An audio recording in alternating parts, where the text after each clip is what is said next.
when you compare it to traditional methods of thermography.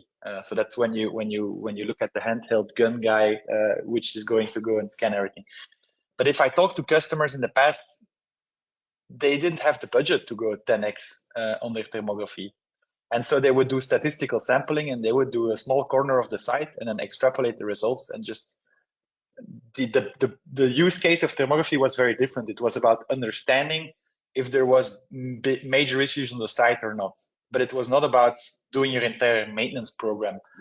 Today, we can very efficiently scan the entire plant, which allows us to define what are the problems, what are the causes, and also do a ticketing system, which allows people to go with field apps. So you can take your smartphone, go on site, replace panels, do reporting on what you've replaced. All of that used to not be possible. So I think not only are we 10x more efficient, but I think the value went up by 10x because it covers a way wider need.